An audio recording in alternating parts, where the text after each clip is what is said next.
नमस्कार दोस्तों। आज बात करेंगे हम मेमोरी ग्लैंड एडिमा के बारे में।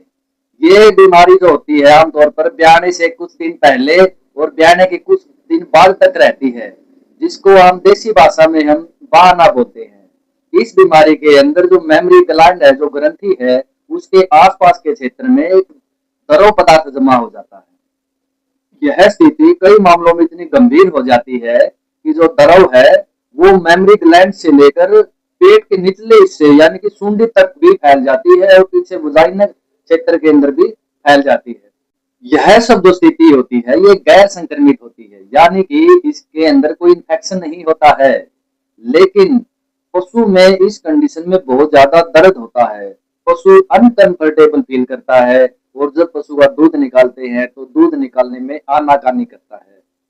कभी कभी सूजन इतनी ज्यादा हो जाती है कि चमड़ी के अंदर घाव भी उत्पन्न हो जाता है, जिसमें धीरे धीरे संक्रमण भी हो सकता है। आइए दोस्तों, अब इसके कारणों का पता लगाते हैं।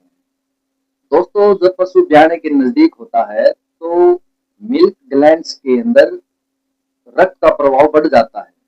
रक्त का प्रभाव बढ़ने के कारण वहां पर जो टिश्यू है वहां पर एक तरल पदार्थ जमा होने लग जाता है। धीरे धीरे जब वो तरल पदार्थ जमा होता है तो ये अवस्था उत्पन्न हो जाती है। और जब पशु ब्याने के नजदीक होता है तो एस्ट्रोजन प्रोलैक्टिन हार्मोन रिलीज होता है। प्रोलैक्टिन और एस्ट्रोजन हार्मोन के कारण जो टिश्यू है वो ढीले हो जाते हैं, जो द्रव को संचय में सहायता करते हैं। और जब पशु का भार बढ़ जाता है, जब पशु ब्याने के नजदीक नजदीक होता है, पशु का भार बढ़ने के कारण वेन प्रेशर बढ़ता है और वेन प्रेशर जो तरल पदार्थ है वो वापस जाने में बाधा उत्पन्न करता है, जिससे ये कंडीशन उत्पन्न होती है। दूसरा जो है, पशु के चारे के अंदर सोडियम और पोटासियम की अगर अत्यधिक मात्रा है तो ये कंडीशन उत्पन्न हो जाती है। एक अल्फा लफा जो चारा खिलाते हैं उसमें सोडियम और पोटासियम की मात्रा ज्यादा रहती है।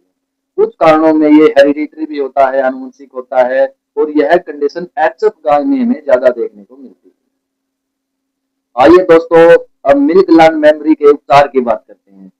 इसके उपचार की अगर हम बात करें तो हम देसी उपचार की बात करते हैं, और देसी उपचार में हम जो सोजिश है, हमें हमारा जो इसका उद्देश्य होता है, जो लक्ष्य होता है, उस सोजिश को हमें कम करना होता है।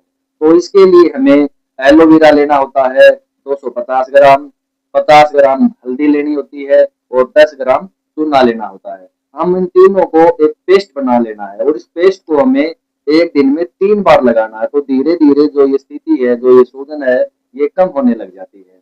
दूसरा क्या है, इस कंडीशन के लिए हम एक तेल भी बना सकते हैं। तो तेल कैसे बनाना है, इसके लिए हम सरसों या तिल का तेल 200 ml लेते हैं और इसके अंदर एक मुट्ठी हल्दी मिलानी है और 2 कली लहसुन की मिलानी है।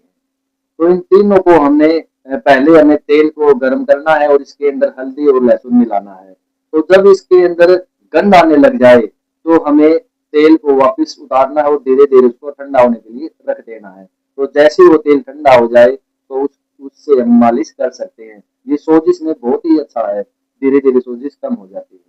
और तीसरा एक इसका रामबाण इलाज जो है कि आपने पंपकिन लेना है, जिसको हम कद्दू या पेठा बोलते हैं। ये हमें 1 ग्राम खिलाना है 1 किलोग्राम वजन के अनुसार। अगर आपकी गाय या भैंस है जो 300, 400 या 500 केजी की है तो हमें 300, 400 या 500 ग्राम पंपकिन खिलाना है। ये हमें बहुत ही अच्छा इसका रिजल्ट हमें देखने को मिलता है। और इसके साथ साथ हम अगर हम जो एलोपैथी की अगर हम बात करें तो सैलिक्स इंजेक्शन हम दे सकते हैं, जिसको हम लासिक्स इंजेक्शन मार्केट में मिलता है। तो ये जो एक्स्ट्रा द्रव है उसको पेशाब के द्वारा बाहर निकाल देता है। आइए दोस्तों, अब हम बात करते हैं मिल्क ग्लैंड मेमोरी के रोकथाम की।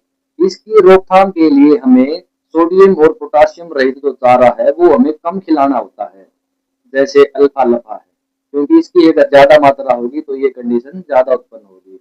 और हमें अपने पशुओं को एंटीऑक्सीडेंट्स जैसे विटामिन ए, विटामिन सी और सेलेनियम की मात्रा बढ़ानी है। ये बढ़ाने से जो मिल्क ग्लैंड मेमोरी, जो ये एडिमा होता है, ये हमें नहीं देखने को मिलता है। तो दोस्तों, ये जानकारी आपको कैसी लगी? आप को अगर ये जानकारी अच्छी लगी तो आप वीडियो को लाइक करें, शेयर करें और कमेंट में ज़रूर आप बताएं कि आपको ये कैसी लगी।